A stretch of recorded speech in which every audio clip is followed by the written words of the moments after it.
All right, another good week of NBA basketball been going down. We back. Thank y'all for tuning in as you guys do. A lot of good stuff going on across the board. Thank y'all that have been watching all of our NFL things. We definitely appreciate all the love. Excited to keep things rolling on that front. And we're here now to talk about what's going on in the NBA. A lot of fun things going on there. As you see here to start, we will say again real quick, but continue to follow us on LA Sports Report. A lot of fun things going on there. We'll be back in studio as you guys see us here there. We'll be back in studio next week to have some fun things going on, talking about the NFL and things, and looking forward to also on the way there. Glad to continue to build on that partnership. And yeah, many fun times are ahead. But now as we get back to what's going on right now, fun things across the NBA are going on. And I have the question at the bottom there, Alec, you all in on the NBA in-season tournament now? How do you think the tournament's going so far?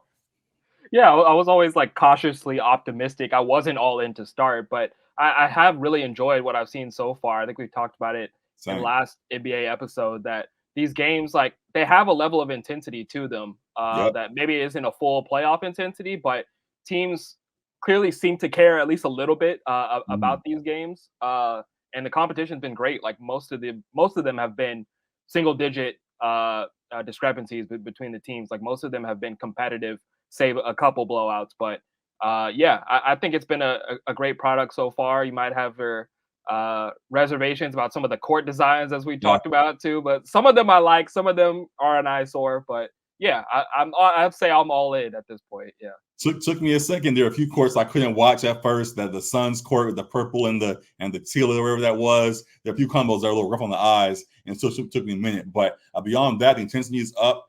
Guys are really putting their best foot forward.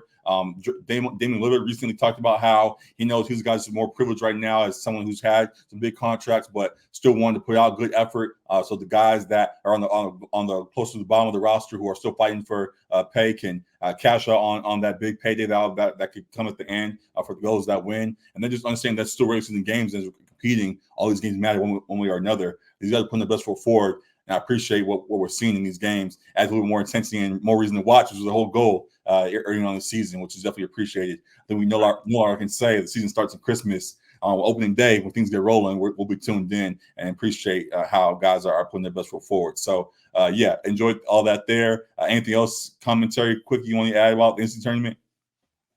I mean, not specifically. I would just transition into the next topic. We talked about the intensity. There was clearly some intensity between the Correct. Timberwolves and the Golden State Warriors this past Tuesday.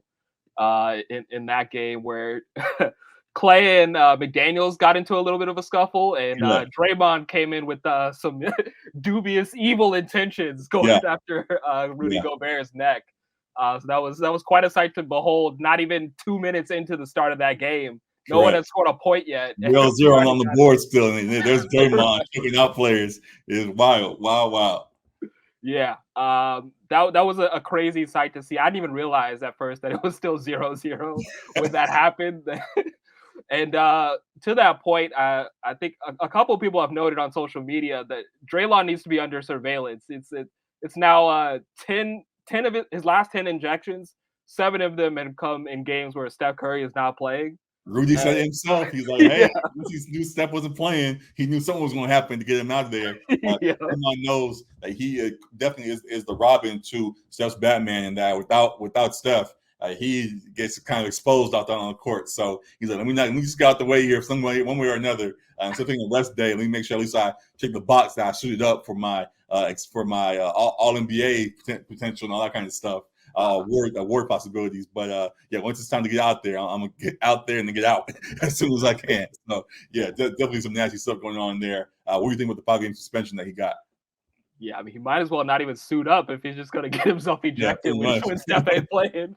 I think the 5 games was warranted. Honestly, like, it had this been another player, it's maybe like a 2-game suspension or something like that. But I think the 5 is warranted because he is a repeat offender, and they pointed to that. Like, Uh-huh. it wasn't too long ago where we saw him stomping on Sabonis's chest in the Right, first right. round of the playoffs last year. We've seen a long history. There's a whole highlight reel of him kicking people in the balls, Literally. kneeing people in the balls, hitting people in the face. There's all kinds of stuff with Draymond. So him being a repeat offender, I understand the 5-game suspension. I think it was warranted in this case. Sometimes it always somehow seems worse than the last. Like there was a stomping at first, and there was a little flicks that people used to Yeah. do.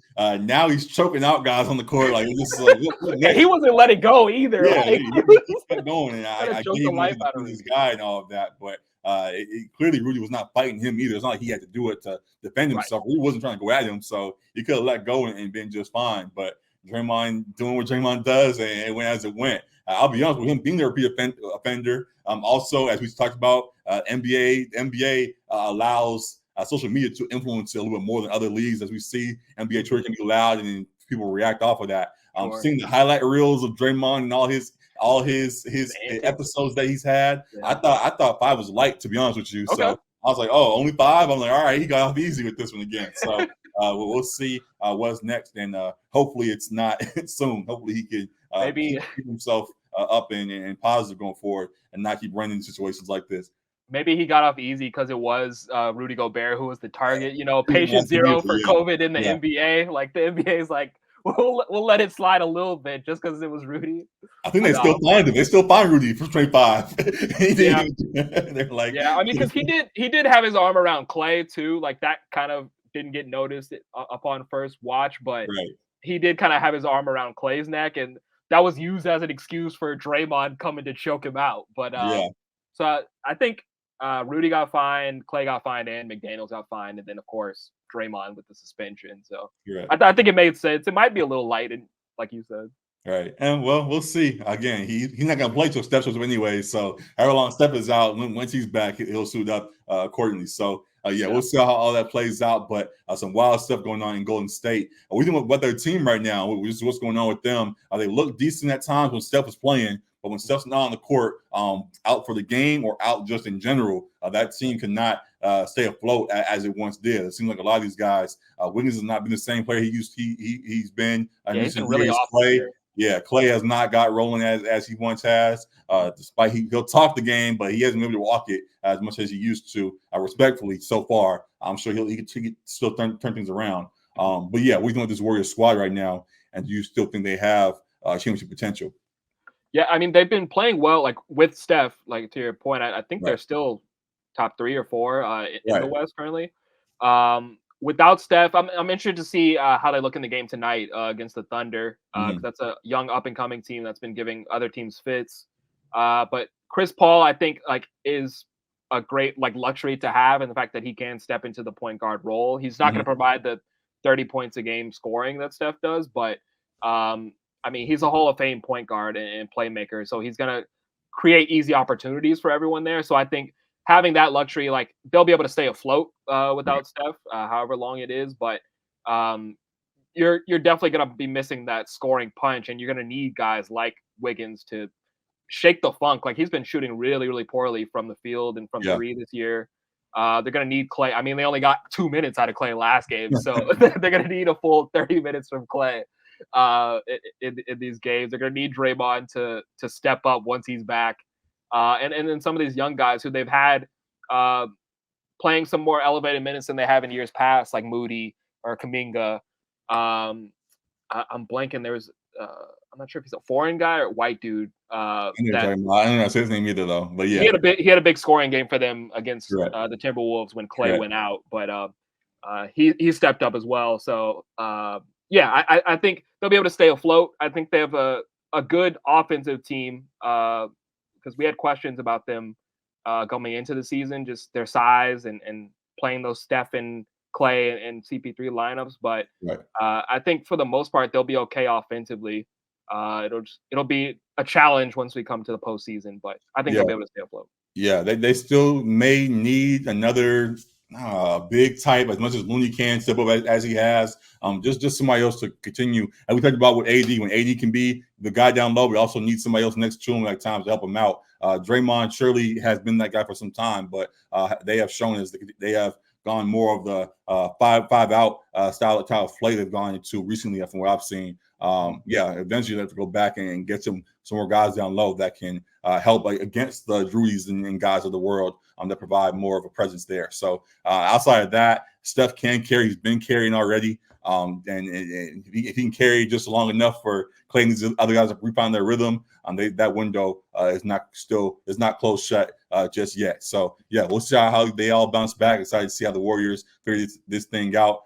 Great test for Steve Kerr. A lot of folks joke about his coaching, whether he actually is good or not, or just kind of feeding off of Steph. But he has great chances to show how truly good he is at his job, and excited to see how it all comes together there. So fun times ahead in Golden State for sure. Fun times all across California. All our basketball teams got plenty of storylines all across the board there. So looking forward to it all. We'll have more in-depth LA talk in regards to our Clippers and Lakers after the NCAA tournament game on Friday. We'll come back on Saturday morning and address that. But for now, we'll leave that there with these headlines that made some news for now. So good stuff with that.